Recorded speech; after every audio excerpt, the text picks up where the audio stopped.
It is my distinct pleasure to welcome you to this very special Caribbean Writer Series presentation. I'm very grateful that Dr. Clover Hall has provided me with this opportunity to greet you. All of us gathered here today have faced challenges and adversity in our lives.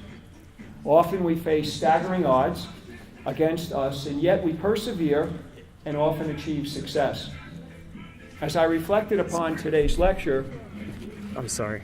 That's okay. I'm not a good dancer, so I'm glad to turn the music off.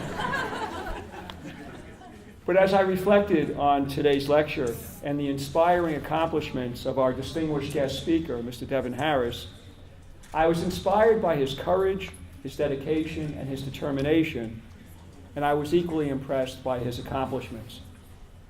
There is an old expression that is often used when someone is trying to discourage another person from trying to do something by telling them that they have as much a chance of succeeding as a snowball does of surviving on a hot summer day. When we think of the beautiful island of Jamaica, we think of warm, beautiful days and nights. We do not think of snow and ice. It is therefore not a place where a bobsled team would ever have a hope for success. Our speaker today has demonstrated that sometimes snowballs do survive on hot summer days. As you listen to Mr. Harris, think of the challenges you have faced, you are facing, and will face in your life, and take courage by the great example that he has set for all of us. I hope you enjoyed today's lecture, and it's now my pleasure to introduce Dr. Catherine Hutchinson.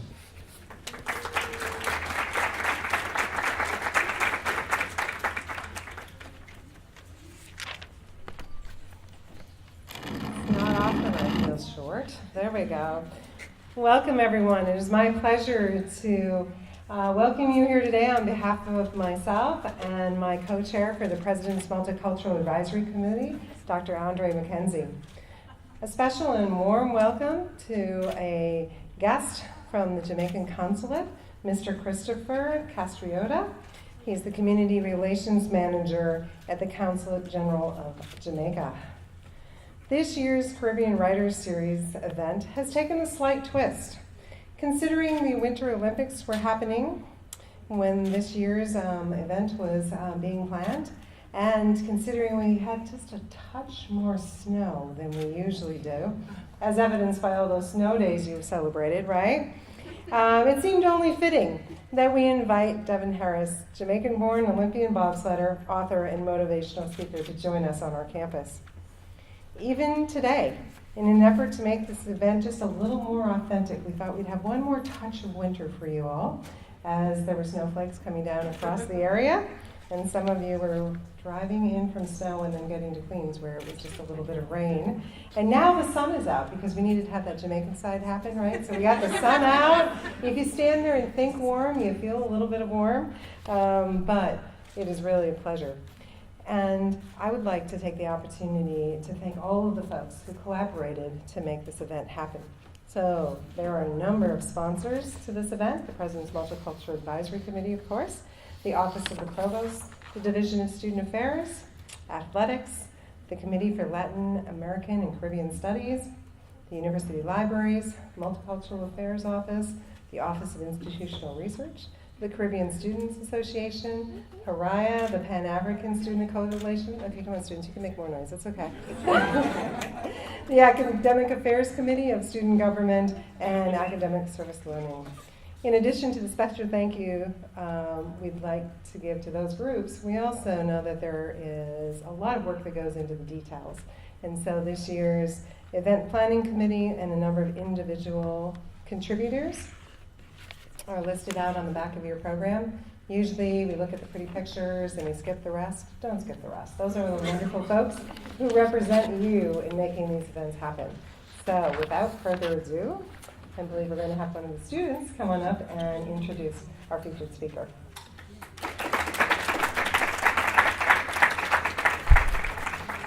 Good afternoon, everyone. Devon Harris, was one of the founding members of the 1988 Olympic Winter Games Jamaica bobsled team. Born in Kingston, Jamaica, you may be thinking, but wait, where do they get the idea to be bobsledders? Maybe they wanted to escape the heat of the island, or maybe they had the motivation and determination to achieve something no one believed they could. My best guess is that it was a combination of all these things that proved to be the driving force. Harris's conquest did not end with bobsledding into history or to the Disney movie Cool Runnings, inspired by him and the rest of his team. He has founded the Keep On Pushing campaign and written 2 books, the motivational children's book Yes I Can, and the semi-autobiographical motivational book Keep On Pushing, Hot Lessons from Cool Runnings. Devon Harris is an extraordinary man who has proven himself to be the epitome of what I consider my dream: hard work and dedication leading to the ability to give back and help others. These values mesh cohesively with the St. John's mission and values we all strive to uphold. Please join me in welcoming Devon Harris.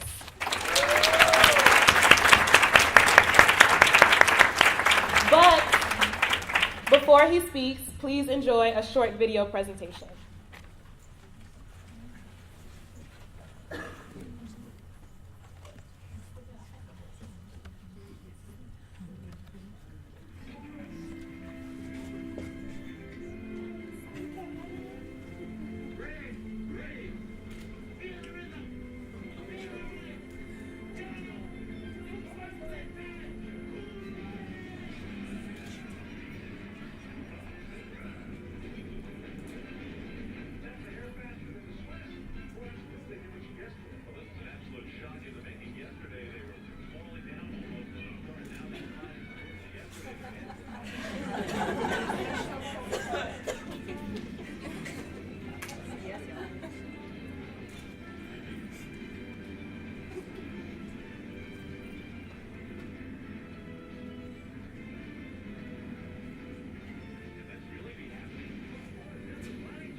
So, good morning.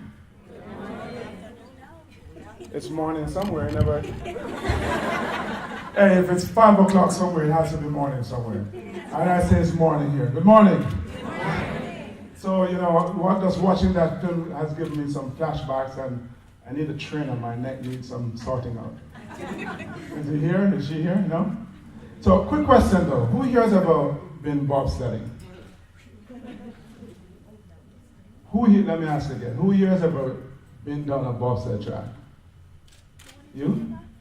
What? So, where? Where? Lake Placid? Yeah. So, of a room of I don't know how many people, one person? What have you been doing with your lives? Seriously. Well, I'm going to have to help you with that. So I need everyone to stand up. I'm going to teach you how to bobsled today. It's a team sport, so we need everyone. Everywhere. Are we ready? All right, so you're going to stand with your left foot slightly forward, feet shoulder width, left foot slightly forward, right foot back. You're going to bend your knees. You're going to put your hand out like you're holding onto your push bars, right? And you're going to say, feel the rhythm, feel the rhyme, get on up. It's St. John's time. All right, so here we go. Ready, set, go. Feel the rhythm, feel the rhyme, get on up. It's St. John's time. All right, cool. You're all bobsledders.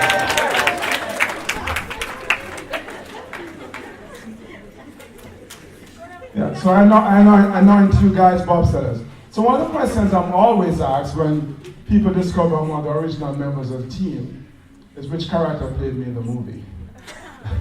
Are you guys wondering that? Yeah. Oh, so I'm that guy. Seriously, that's me. Since then I got a tan, went and I died. This is a new me. You like? I guess you're not buying that, huh? Alright, fine. So if I had to choose one, the thing is that the characters in the movie are really different from real life characters. So if I had to choose one, I'd say, Yul Brenner, Malik Yobo. And people go, oh, so you're the mean one. No, do I look mean? Seriously. Well, you may remember Malik was really intense when he competed. It was like, and that's why I am Dr. Jekyll, Mr. Hyde kind of guy when I compete. And I do not smile, I speak to I'm no Usain Bolt. I'm not going to go, serious face. But more importantly though, Malik was a dreamer. He's the guy that wanted to go to Buckingham Palace to live, right? He was a big dreamer, and that's who I am as well, a huge dreamer. So what did I do before my days on the bobsled slopes? Well, I used to be in the army. I was an officer in the Jamaica Defense Force, so most people don't know that I was actually a trained killer with a killer smile. and prior to that, I ran, any soccer players here? Soccer? All right. So that was my first love in sports, soccer. And then I ran track. But here's my problem. Yeah, the track team is good. And the middle distance runners? Middle distance, 800, 1500. All right. So here's the problem I had. I'm Jamaican, and I'm probably the only guy in Jamaica who can't run fast. And that's a problem if you really want to win a race. Third, fourth, it just wasn't working for me. So one day I ran an 800 meter race and I won. So that became my event. So I ran 800 meters and 1500 meters. Never really heard about 1500 meters until I turned up for the track team. The coach says, so what event are you running? And I said 800, and he said, you run 1500 as well. I'm like, okay. But it worked out well. I won all my races, so that was cool. So the next question I often get is, so how does an idea like a Jamaican bobsled team come about? Are you guys wondering that too? Yes. You're inquisitive, aren't you? No wonder you're at St. John's, you want to learn, right? So, of course, because Jamaica is not exactly the part of the world that you'll call a winter paradise. I mean, we're just south of Cuba, 90 minutes flight gets you into Miami. So we're in the middle of the tropics, right? So what happened is, back in 1987, two Americans who lived in Jamaica, the story goes that they were in a local bar in Kingston, imbibing some of the more potent salsa on the island. And, well, that's their story. If you know Jamaica, the Jamaican rum, J-Ray and Nebula, apparently they were having some of that. But, I wasn't there, but I have to believe that they were inhaling some of the aromas we have on the island as well. But don't quote me on that, because I wasn't there. But seriously, think about it. How else can you be sitting in Kingston and you come up with an idea to start a bobsled team? Really, right? So anyway, the story is that they were there drinking, and then if you have seen the movie Cool Runnings, you remember this cart that Sanka was racing down a winding mountain road. Well, we do that in Jamaica. Those cars are actually used to transport wares in the marketplace. And every year they kind of spruce them up, and these two crazy guys race them down this winding with hairpin turns. I mean, the thing is just utter madness. I've never done it, and I don't recommend it because it's dangerous. It's crazy. But they saw it, thought it looked like bobsledding, except for the eyes. Then discovered that you need sprinters because the start is so important. And guess where we have lots of sprinters? Well, you guys have more than us, but ours are faster, so. So we win. So with this bit of information, they went to the guys on the summer team to try and get them interested in this bobsled idea. And the response was, Bob, who? Man, we live in Jamaica, and the only Bob we know is Bob Marley, and he's dead. No, thank you. So they came to the army looking for athletes, and my colonel suggested that I try out for the team. Now, the truth is that I always harbored Olympic aspirations. I honestly thought that I was going to be running in the Los Angeles Olympics in 800 meters, but that didn't happen. So I was dreaming about competing in the 1988 Olympics in Seoul, Korea. So every morning before I reported for duty, I'd go run 5 miles, trying to get fit to qualify for the Olympics. Now, looking back, I wasn't going to qualify for any Olympics. But that's a wonderful thing about dreams, you don't have to know. You just have to launch. You just have to give it your best shot. Because sometimes while you're doing that, life throws a wonderful curveball at you, and voila. So that's what happens. So I go to the team trials, and how do you select a bobsled team in Jamaica? That's the number one question, right? So who here has ever been to Jamaica? I talk about Jamaicans, all right? So you know that the center of the island is very mountainous, right? So what they did was that they dig this troughs and all the way down to the sea, or the ocean as Americans say, and they fill it with water and make it really muddy. Then we just slid down it. Ingenious, right? Nobody does that though. No, so seriously, the way we selected the team is the way all the major nations back then selected their team. So you're really testing for speed and explosive power. Because there's nowhere in Jamaica to bobsled. But you can find bobsled athletes, right? So we're sprinting 30, 60, 100, 300 meters, throwing a shot put from between your legs, 5 consecutive standing broad jump, standing high jump, power clean some weights, and there was what we call a push test. So there was a makeshift sled on wheels, and you pushed it to see how fast you could push. Here was my dilemma. I'm a middle distance runner. All of that is about sprinting. And so the only test that was really comfortable for me was a 300-meter run, because that's what I did for speed work as a middle distance runner. So I'm trying my darnest, and I ended up actually with the 2 fastest pushes, faster than even the fastest sprinter there. So I remember we ended on a Friday evening, and I went back to the officer's mess, and I fell asleep. I slept for the entire night. And I woke up on Saturday morning, and my friends are calling me the Olympian. Like, whoa, what happened?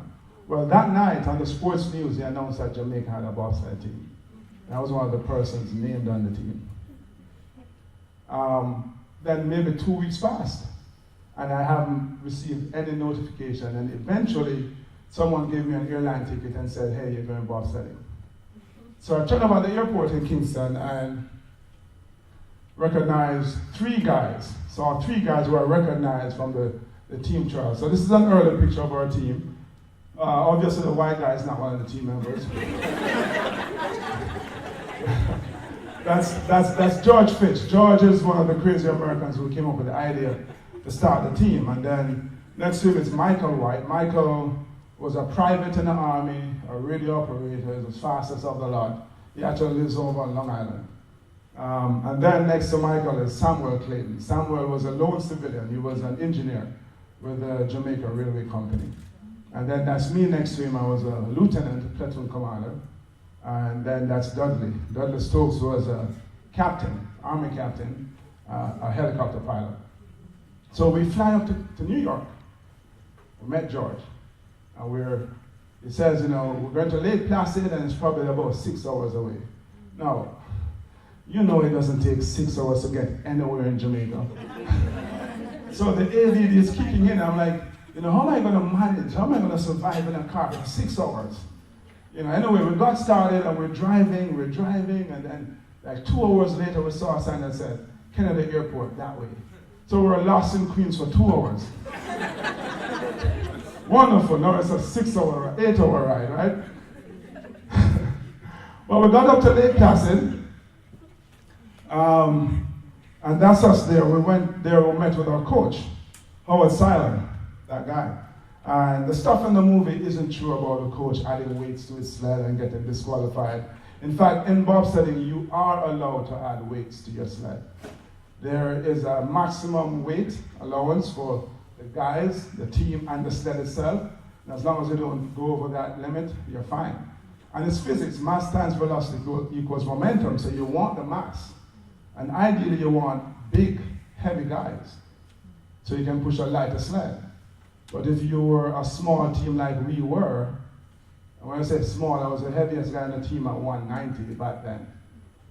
So we needed the weight, so we wouldn't give up the momentum going down the track, right? Anyway, so we got up to Lake Placid, and this here is a 2-man sled, a black thing there. That's lying on the side in Howard's driveway. It's September 1987. When were the Olympics? February 1988. And that is the first bobsled I was ever seeing in my life. First bobsled I saw in Howard's driveway. And of course, that's me there, bored to death. Howard was a salesman, and boy, could he talk. And the AD is like, come on, let's go. So, I'm just trying to look interested. But, he was drowned out a long time ago. So while we're there that weekend, the American team was practicing their starts on an ice rink there, and they invited us to practice with them. Now, mind you, this is the first time we're seeing more ice than you can fit in a tall glass of lemonade. But the Jamaican in us came out, we go, oh, let's go beat them. It did not happen. It was rough. We spent more time on our butts than we spent pushing the sled. It was really hard, and I'm thinking, wow, if it's so hard to walk on ice, how am I going to run on ice? But we survived. We survived the weekend, went back to Jamaica to continue training for the Olympics. Now, as you can imagine, if you're training for the Olympic Games, you're going to have the best equipment, the best environment. Well, let me show you what I mean.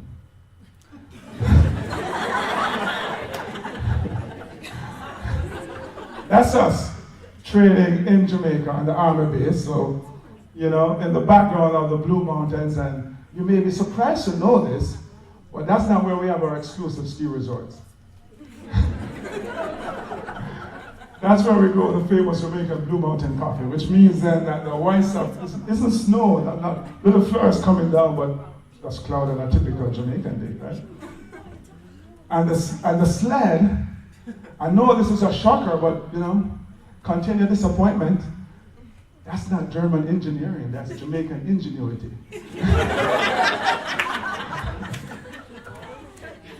But that's how we train. 3 hours every afternoon during the week, 6 hours on a Saturday morning, pushing this thing back and forth on the army base. Now here's something that's interesting about this photo. Wouldn't be apparent to you, but it's glaringly obvious to me. Everything we're doing in that photo is wrong. Completely wrong. I mean, the stance, position of the feet, the hands, the elbows, the backs, wrong. But that's what we thought, that's all we knew. That's what we thought we learned, spending those few hours with the US team on that ice rink in Lake Placid. So that's what we did. Now here's the important life lesson here. You see, most people wait until they have everything perfect before they go pursue their dreams. And yes, sure, there is a lot to be said about having proper planning, doing your research and having things together. But the thing you have to know is that it will never, ever, ever be perfect. It will never be perfect. And most people sit there waiting. Oh no, I still have an I that's not dotted. I need to have that. Oh look, there's a T that's not crossed. And they're waiting. And because they sit there waiting, they never get started on pursuing their dreams. We didn't wait. We did what we knew. Here's the thing you have to learn about success. Most of what you need is skill-based. What do we know about skills? There are things that you can learn. You practice them, you develop them, and then you get very competent. And initially when you start out, you suck. I mean, that's a very technical, psychological term there for incompetence. But yeah, initially it's terrible. But then you do it, and you keep doing it over and over and over until you get better at it. Right, so that's us there. 3 hours every afternoon during the week, 6 hours on a Saturday morning. Then we went to Calgary. And now this is bobsled time. This is the first time we're going on a bobsled run. And as far as I know, I'm the only one on the team who admitted that he was scared. The others are lying. I know they're lying. They're lying, right? But we spent about 6 weeks in Calgary going down the run. Then we went over to Innsbruck, Austria. We in fact did one race against the B teams from the major nations. Then we went home for Christmas. Then we went back to Lake Placid in January 1988. And then we went to the Olympic Games. That's it. We went from not knowing what a bobsled was at the beginning of September 87 to being at the Olympic Games in February 88. Doing everything wrong in Jamaica. Right, so this is us in Calgary on the push track during the Olympic Games. And again, you may not know, but 100 times better, much improved. Because you start out and you suck, but you work at it and you get better. You're gonna be surprised at how much better we get with. But here's something that's not in a movie. And if it was, you'd go, come on, seriously, that's just corny. But it's true, right? This guy, Chris Stokes, was not on the team at the start of the Olympic Games. He had come to the Olympics to watch his brother race. So we're at the Olympics, did the 2-man event. We're there for the second week, and it's a 4-man event. And the Jamaican thing came out again. And we said, hey, they're doing 4-man this week, we should enter so we can all win a medal. So we go, yeah, so why would you enter the race if you don't want to win a medal, right? Not there just for good looks, So we decided to enter the 4-man event. And Chris was on a track scholarship up in Idaho. Well, Chris, you're a sprinter, right? So come on, so we recruited him. Now, Chris was actually supposed to be pushing, this is me, was supposed to be pushing from that spot. But it's difficult to see. There's a little ledge that's about the width of your hand. And so imagine you're sprinting down the track at top speed, and then in one clean movement you have to get on that and then get in the sled. And the sissy couldn't do it. He couldn't do it. So we put him on the back as it was easier to get in. And but this is true. We pushed. In 3 days, we taught him everything we knew. And at the end of the week, we pushed the 7th fastest start time. Now, if you saw that in a movie, you go, come on. But that's exactly what happened, right? But don't get it twisted, right? It takes time. You have to invest time in what you're doing in order to succeed. And so people will hear the story and go, wow, these guys did that in 3-4 months, in 3 days they're pushing the 7th fastest start time.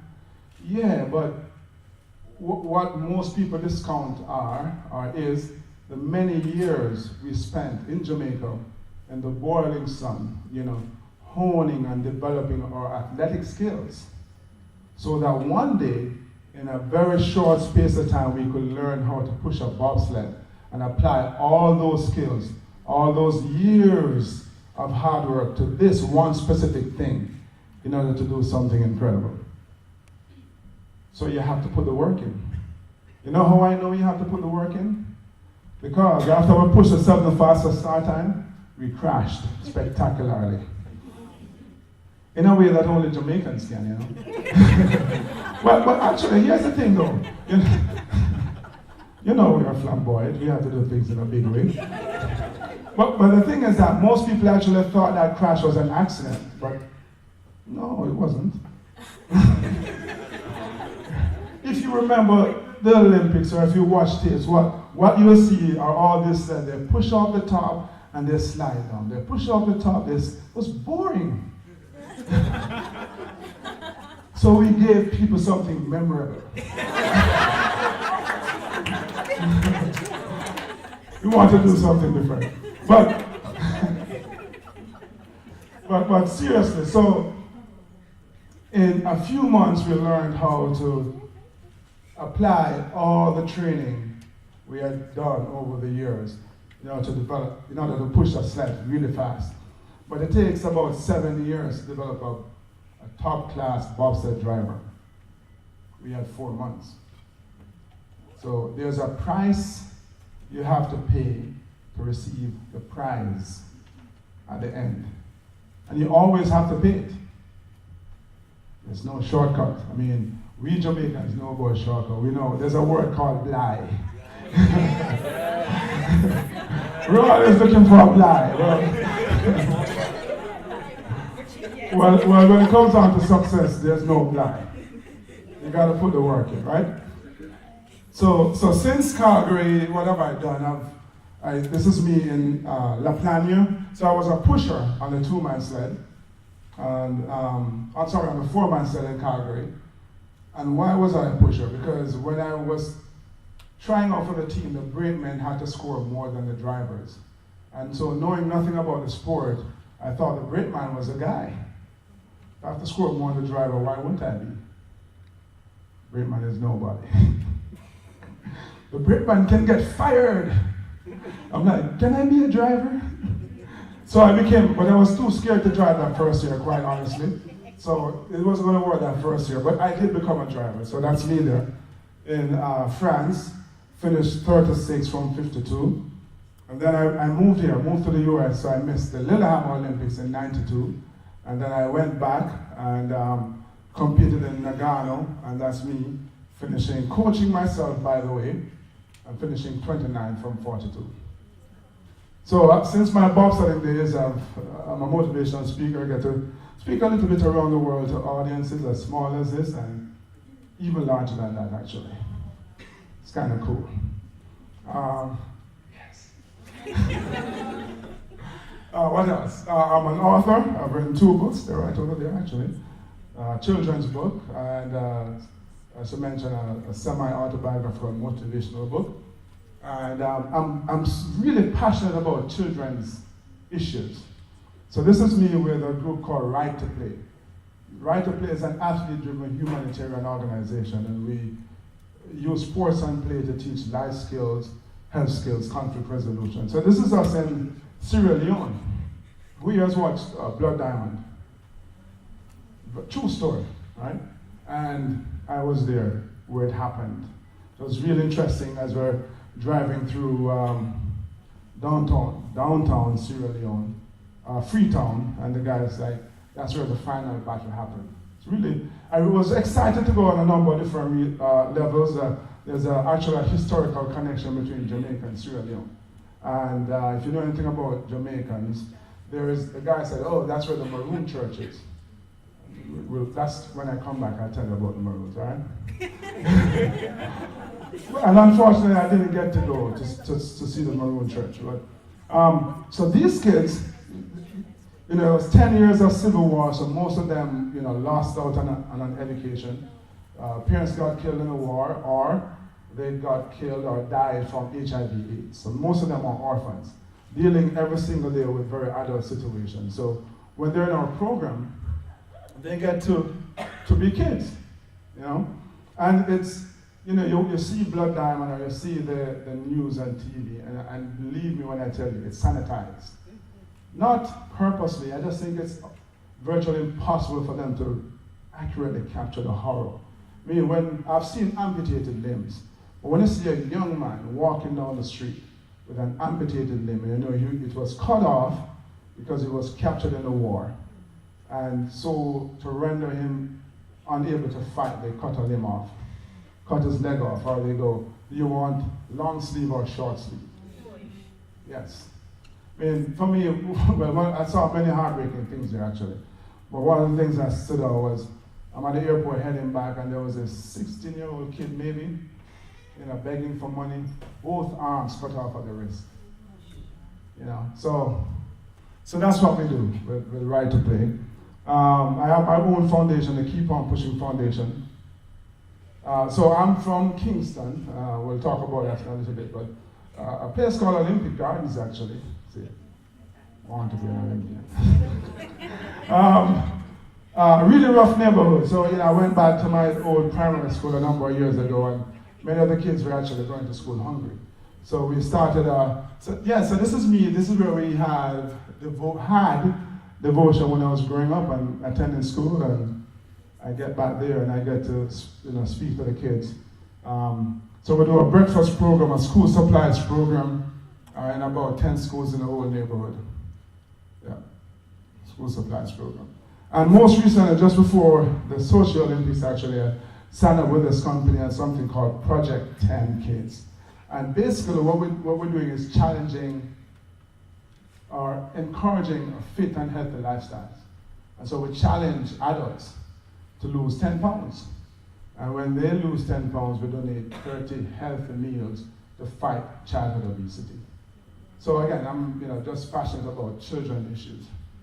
And I spend time, because I told you I'm a trained killer, so I spend time visiting the current killers. Visiting the troops. And so a number of years ago, I had a chance to be in Djibouti. Who knows where Djibouti is? Not your booty, Djibouti. Yeah, it's in East Africa, on the Horn of Africa. So I got a chance to visit the troops while I was there, and then I actually went out on a US Navy ship in the Gulf of Aden. And guess who I ran into? Jamaicans. They're everywhere.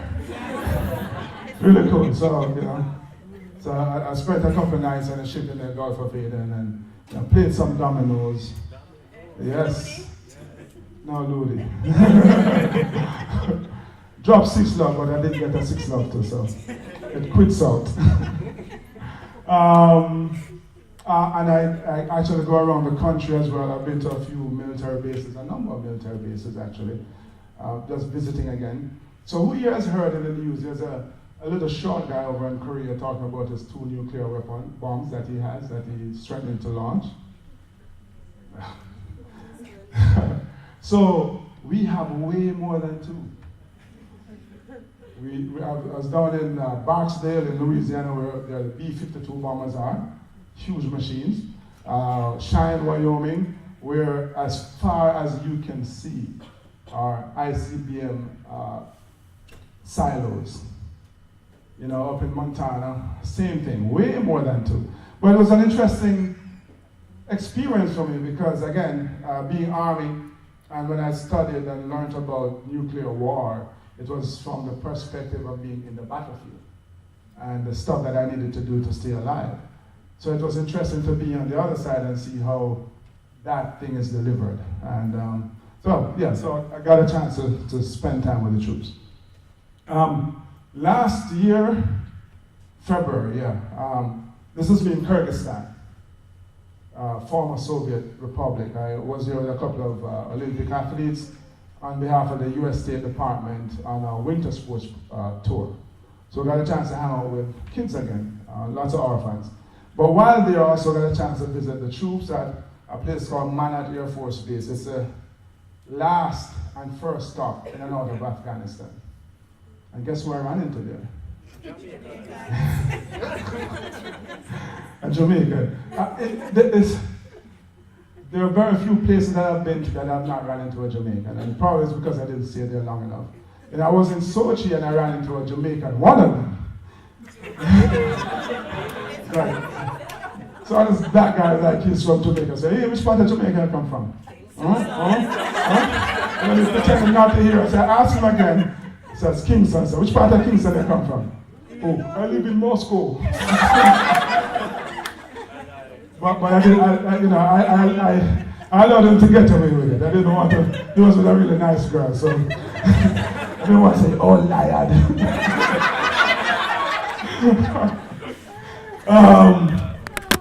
What else? What else have I been up to? Oh, so Sochi. Talking about Sochi. So I got a chance to go to be in Sochi. I was there for the last week of the Olympic Games. And this is a picture, obviously, of the Olympic Flames and what they call Olympic Park. It's an amazing place, actually. I don't think there's another like it in the world. So it's huge. I promise you, if this was America, you'll be taking trains from the entrance all the way in. But no, not there. You better walk. So you could go to figure skating, short track speed skating, long track speed skating, ice hockey, and the closing ceremonies, all in this one place, and this huge store for souvenirs. So the Olympic Flames, of course, I think it's really cool. It's one of the coolest designs I've seen in a really long time. And people asked me before I went, they were concerned with the security situation. And I think certainly in my own recollection, it's the first time the Winter Olympics came under such threat. But it was probably the safest place on earth. The security was tight, it was obvious. And then if you were trained, as I am, and I was actually hanging out with a former colonel from the Royal Air Force, and I would go, oh, look. And I mean, it wasn't obvious to the persons who weren't trained, but we saw it was tight, it was safe. See, I came back in one piece, right? The thing that struck me about Sochi, and this is one of the first views I saw, came off the plane and glass building. Looks like the Caribbean, doesn't it? Yes. Yeah. That was Sochi. Look, I've never been anywhere in the winter and see palm trees. Yeah, because it's right on the Black Sea. It's Caribbean. Right? That's how the feel. So I was actually there hanging out with Visa on their hospitality program. And so these are some of the other athletes that were there. This girl here, I don't remember her name, an American ski jumper. And she created history because women's ski jumping made its debut in Sochi. And she was the first out of the hill. So she was the first woman in Olympic history to jump. So that's kind of cool. This guy is from Great Britain, he's a luger. Who knows what luging is? We call it losers, but... So these are these crazy guys who go on a bobsled track, basically, on their back and stick their feet out. So it's like they have to have lost a screw, right? Of course, that's me there. These two guys are snowboarders. Actually, I went to see them. They're a couple. Aww. Russian.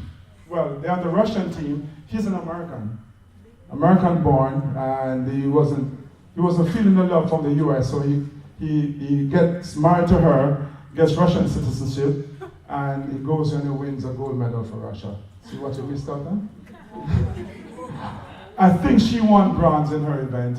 He's a ski jumper from Canada, and he didn't win any medals in Sochi. He actually lives in Connecticut. He's a Russian guy who has won medals in long track speed skating as well. American ice dancers, they won. They're from Michigan, so kind of got a chance to hang out with them. Well, they got a chance to hang out with me.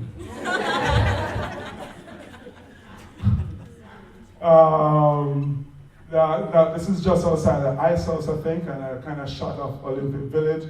And she is a curler from Great Britain. I went to try it. You know what curling is, right? It's really hard. I tried it. Bobsledding is easier. So that's outside the ice house. So I got a chance to see the semifinal of the men's hockey game and the finals. This was just before the finals. And, of course, everywhere you go. So these are some shots of the Jamaican flag in Sochi. You know I have to show you that, right? So in the Olympic Park, I ran into this guy, and he's wearing like a Jamaican flag jacket. He's a DJ from Moscow. Yeah. So he's not pretending to be a Jamaican. And this is a couple from Great Britain, and they were watching snowboard. Mind you, Jamaica doesn't have anybody snowboarding, but they were there with the Jamaican flag. And there's another one. This is not the bobsled event either. There's a Jamaican flag. What can I say? We're just popular. Right. So that's kind of it in picture. So if I could use the next few minutes to just kind of quickly run through or expound on some of the lessons that I've kind of walked away from this bobsled experience with, which has just been amazing. I mean, I talk about following your dreams, and never in my wildest dream when I was your age did I think I'd be here hanging out with you now as a 3-time Olympian. But that's kind of what happens, right? So first lesson is that courage defeats fear. Now, think back to the movie, for those of you who have seen it, and then very early scenes, they are having team trials, and it's a room full of athletes, kind of similar to this, and they show this footage of bobsled crashes. At the end of the view, the room is empty. And it's actually an example of how they took the truth and stretched it. So in real life, we had maybe 40 people who turned up for the team trials, and then they showed the crashes, and then the next day, only about 20 people turned up. Well, the crashes they showed us that they were far worse than the ones you saw in Cool Runnings. Yeah, there were the normal crashes where your body is trapped between the sled and the ice, having the living daylights beaten out of you going at 80 miles an hour. Then there were some more spectacular ones, crashes where the sled actually left the track. And, went airborne, ended up in trees. There's this one to this day, I can't figure out how it happened, but the brakeman got thrown out of the sled, he skimmed off the top of the track, ended up in the crowds. But the one that stood out in my mind was one where it was a 4-man sled, I think it was in Trevino, Italy. 4 bodies along the track, blood everywhere, and the driver ahead was about 10 meters up the track. Yes. So yeah, bobsled is an exciting sport, but you can literally lose your head doing it. And I remember just sitting there, 96 degrees in the shade, feet just shivering, wondering what the hell am I getting myself into? Now, it's obvious that the guys who didn't turn up to the team trials itself proper did so because they were afraid. And I'm not knocking them, because the truth is that fear is a very natural thing. We all have fear. Here's my take on fear. All of us would breathe air, right? Which contains oxygen, it supports life, but it also contains carbon dioxide, which does not support life. But our body ensures that it limits the amount of carbon dioxide that it takes in because obviously too much would inhibit our body to operate properly, if not kill us, right? So the same way there's no such thing as a person without carbon dioxide in their body, there's no such thing as a person without fear. Again, it's a very natural thing, but it's how we respond to the fear that determines the extent to which we succeed or fail. They say fear, F-E-A-R, false evidence appearing real. And that's because our fear are primarily a figment of our imagination. We conjure them up and we play them over and over again. They become like that favorite song or that playlist you have on your iPod. Right? You listen to it every single time you have something important to go do. You allow those false pieces of evidence to inhibit or prevent you from pursuing your dreams. I mean, help me out here. What kind of fears do you think are out there? Anybody? Fear of failure, yeah? What else? Fear of death, yes. Fear of heights, yes. Fear of dogs. Fear of public speaking. You know, they say that more people are afraid of speaking in public than they are afraid of dying. You see how irrational that is? I mean, there are more people who rather get dressed like me and go lay in a casket as opposed to come and stand. Who here is more afraid of public speaking than they are of death? I'm just curious. We need to talk. But that's how irrational it is, right? It is irrational. The thing is that no matter what fear it is that you have, the end result is the same thing. It prevents you from stepping out of your comfort zone to go achieve your dreams. Time? Soon? How much time I have?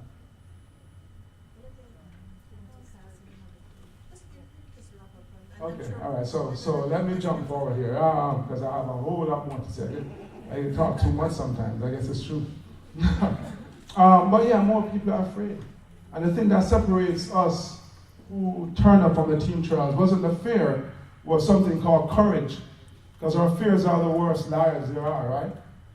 But you can be courageous, which means being deathly afraid, but doing it anyway. I tell people all the time, I'm scared of speed and height. I'm a 3-time Olympic bobsledder. Because when you take on your fear, whatever it is, you win, right? Then you have to see the track before you take the track. You know, in our sport, you'll see these guys doing these Tai Chi movements, and they're the drivers, and they're in their mind's eye seeing every inch of ice on the corner, and they're driving the track. So basically, everything you have in your life is created twice. First in your mind, and then in real life, right? So you have to see yourself as a person you wish to be, the person you wish to become, before you can actually become that person, right? So this little thing here, this mansion, is the one I lived in when I was growing up. And that lamppost was my favorite hangout spot. They're laughing. But what do you think I was doing there? I was dreaming. I was looking up on those hills there with those mansions, dreaming about a day when I would not live in Olympic Gardens. And so I'm seeing, in a way, I'm seeing the track before I took to the track, right? So 18 months after living there, I lived here.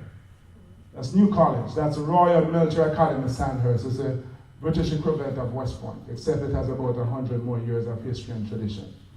So there, that's where I graduated, marching up those steps, the grand entrance at Old College. I went from 3.5 years, right? I went from that, running on a gravel-strewn dirt track, to creating history, sprinting on ice.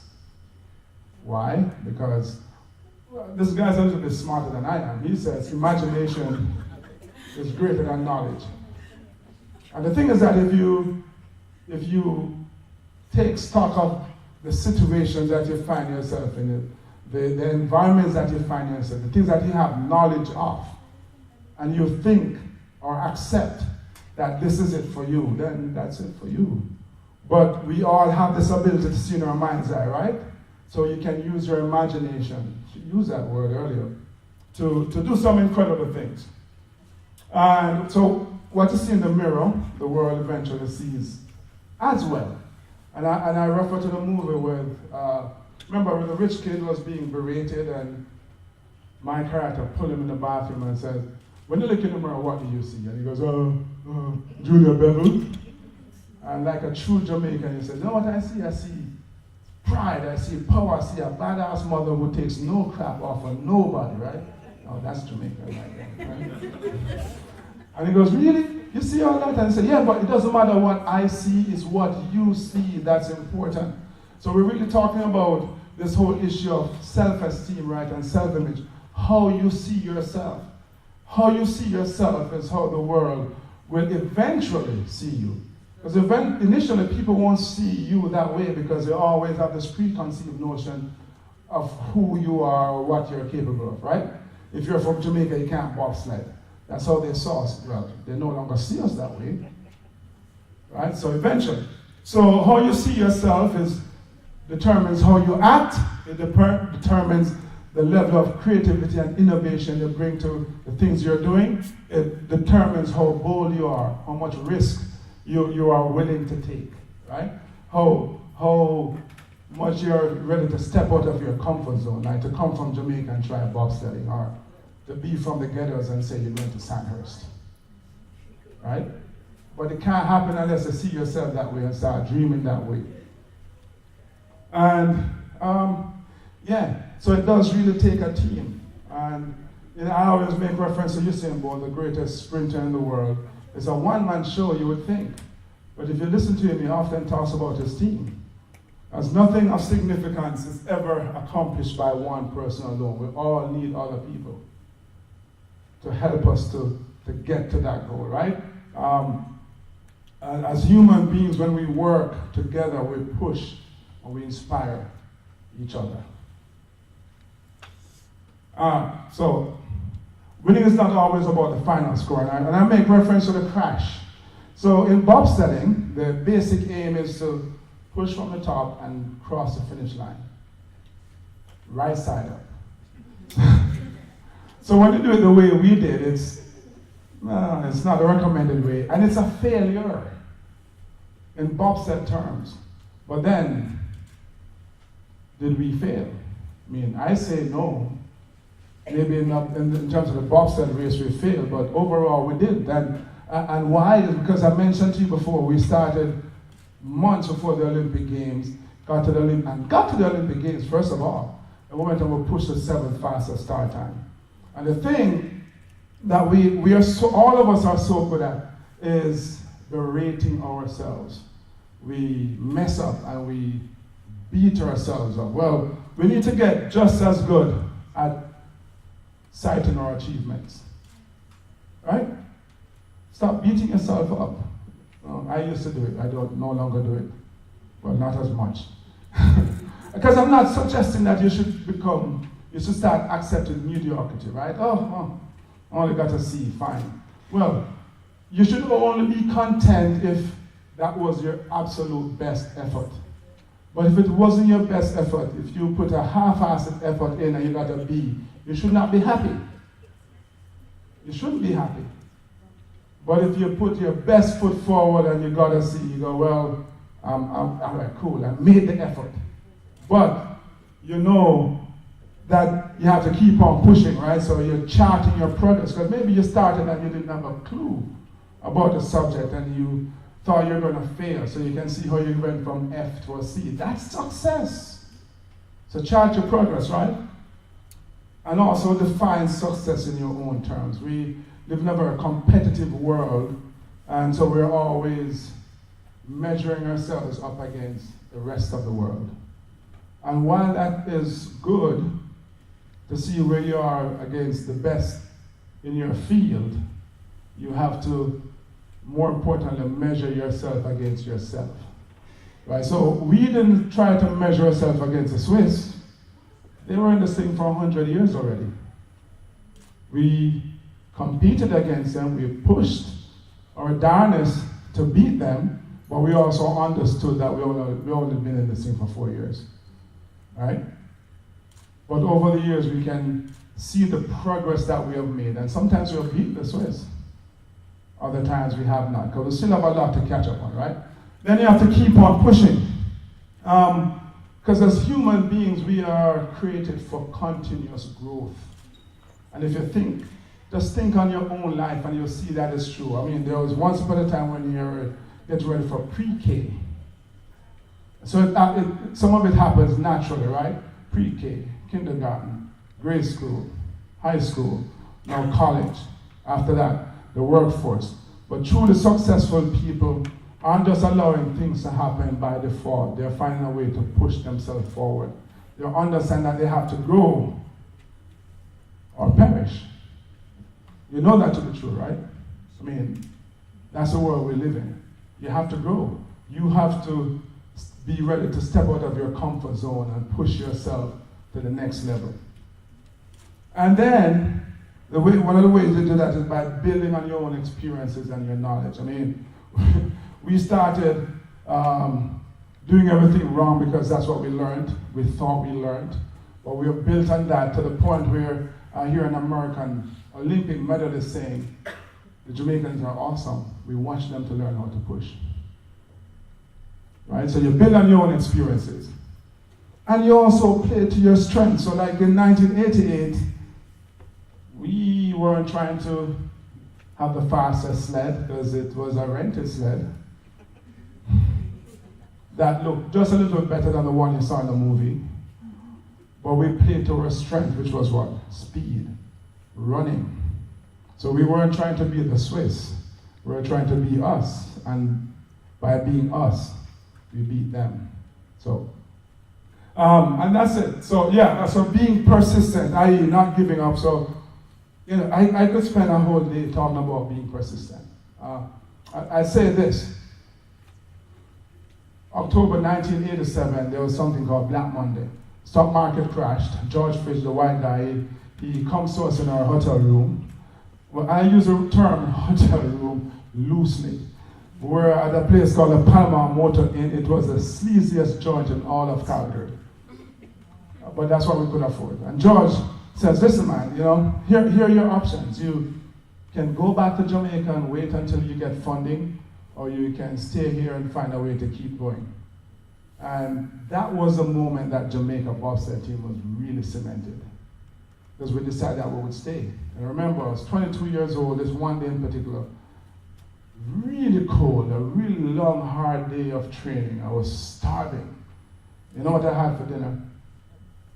1 chicken leg, 1 roll, a small soda. That's all we could afford. But we found a way to endure.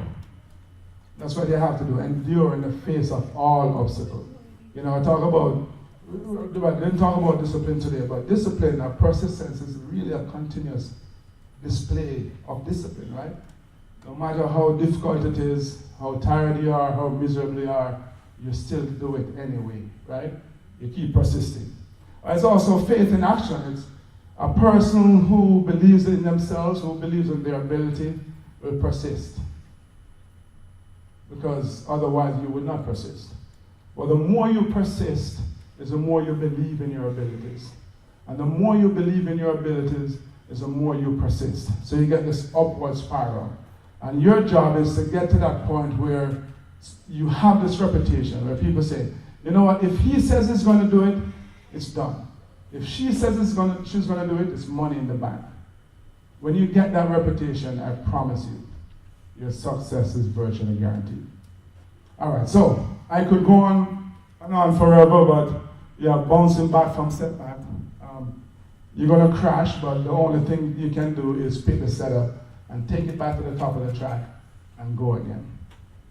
All right? So let's connect.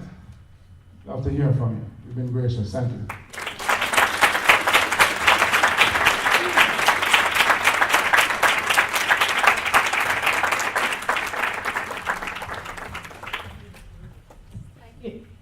Thank you so much, Mr. Harris. Let's give him another round of applause.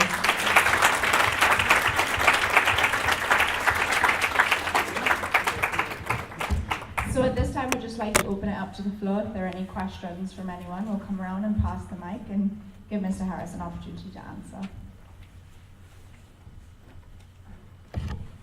Thank you very much for this inspiring talk. It reminded me of a great lesson that I think I began to learn later in life, and that was, I think the society forces us to look ahead and look at the future, the unseen future, but the goal that we have in mind. And so our eyes on that, we forget about the process. And what your inspiring talk reminded me of is that the side streets that the process sends us, and that's where we grow, that's where we learn, that prepares us for that future that we have in mind. Thank you very much. Thank you, appreciate that. And I so agree with you. I always kind of think back a lot to my days when I ran. And anyone who runs middle distances or long distance says, know that you are thinking about the finish line, but you can't be focused on that because you can't even see it. You're focusing on 5 meters ahead of you. So you have to go through the process in order to get to the end. I don't really have a question per se, but just wanted to say thank you. Yeah, man. Thanks. Respect. Thank you very much. After the 92 and 98 Olympics, where's the Jamaican bobsledding team now? All right, good question. So, 92, then 98, we were, like I mentioned, I was in Nagano. I finished 29 from 42. I forgot, the four-man team finished 21 from 31. Then in 2002, we only had a two-man team, and that team set the Olympic record at the start. Again, playing to our strengths, right? Unfortunately, the brakeman on that team went and became a Canadian citizen. So I have issues with Canada, actually. and he won 2 medals for Canada. So, see, Jamaicans can win Olympic medals. And then we missed the 2006 and the 2010 Olympic Games, and now we were back in Sochi. All right, so I'm actually I've gotten a lot more involved in the federation, and we're working how it's not exactly public knowledge yet, but the plan is to have team selections in Jamaica on May 12th. Haven't gone fully public with it yet, because I still have to work out some details, but we're looking to obviously recruit some more men, but also to qualify for the first time a women's team in 2018. So.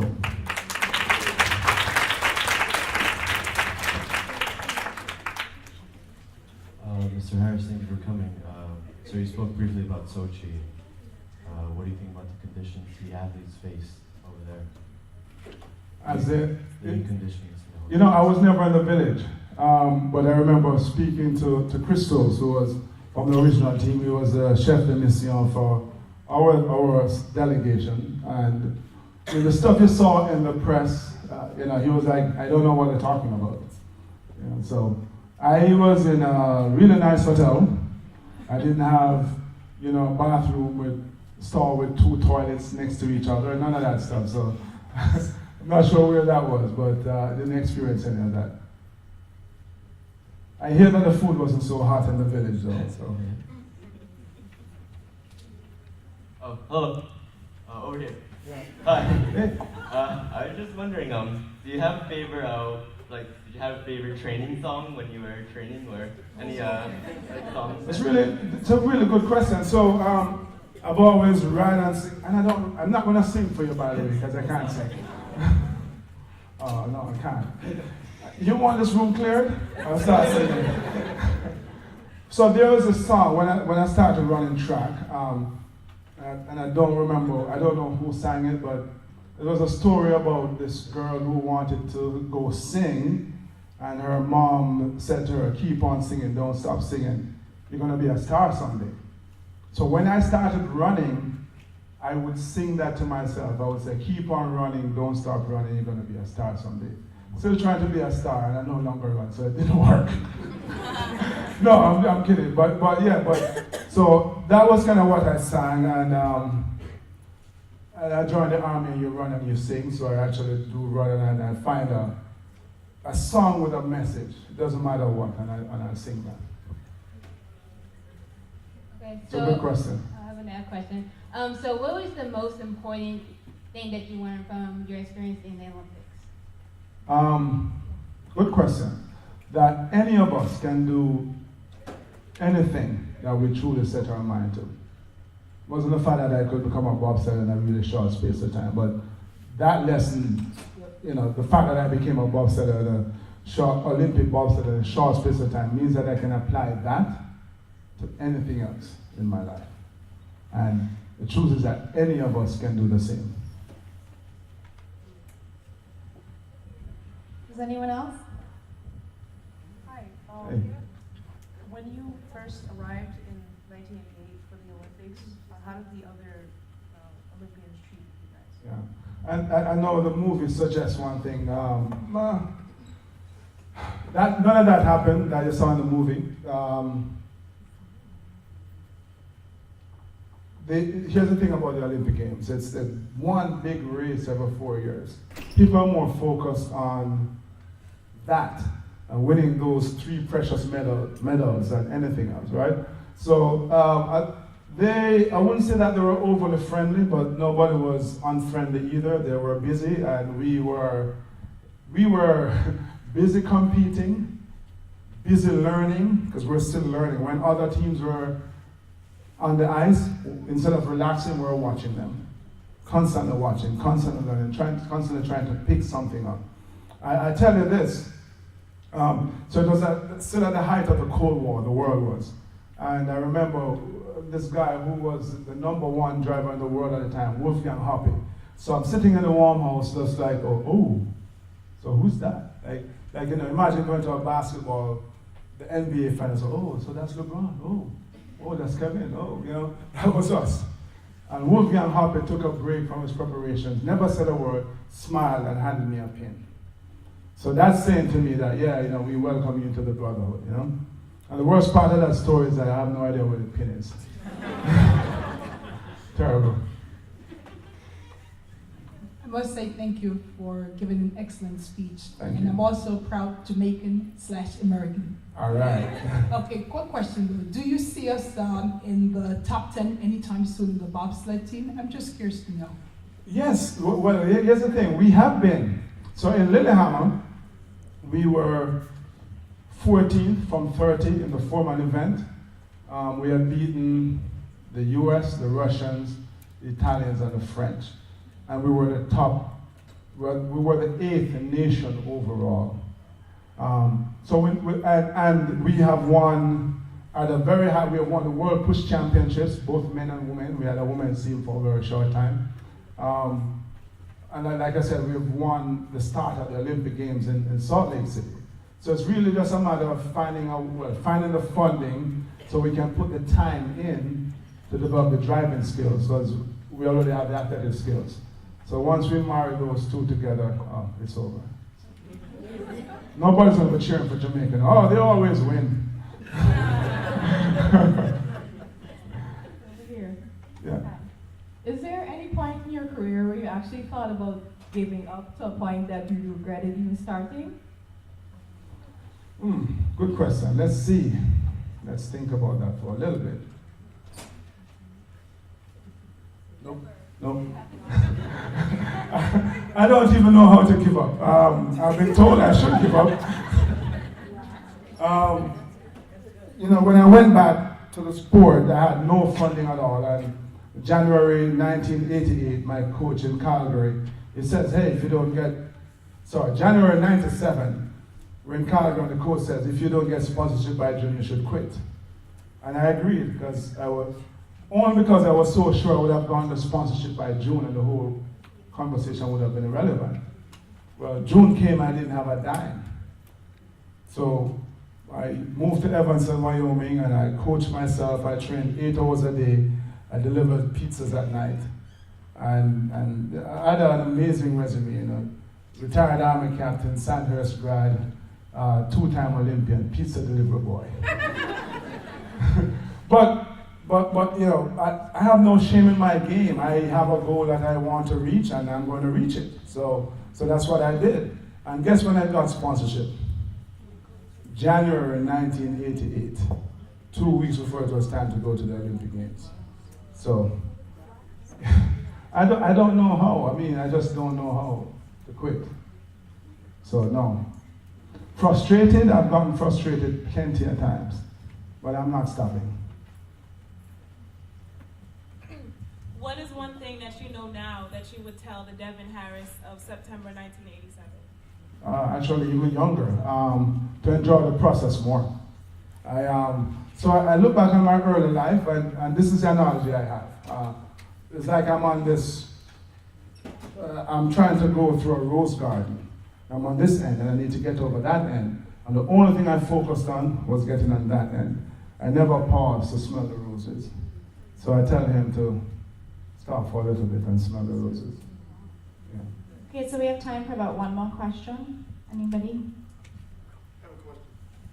What were you thinking the first time you went down the bobsled? So I was going in a sled behind a guy who had never driven it before. And I just resigned myself. I'm either going to go down or I'm going to die. But there was no way I'm going back to Jamaica not doing it. Honestly, I remember just saying, if I die, I die. And I didn't die. But I was so scared. I was scared to death. But we had 3 runs. So bobsledding is so intense that most training sessions are 2 runs. And you're exhausted by then. You know, sometimes we'll get 3. And when I started driving, I always crashed on my 3rd run. Because my concentration was shot. But so the first time I went down, we had 3 training runs in that session because we're starting from the half mile. And the 3rd run, I was scared to death, but I was hooked. It was the strangest feeling. Yeah. You guys have been awesome. Thank you so much.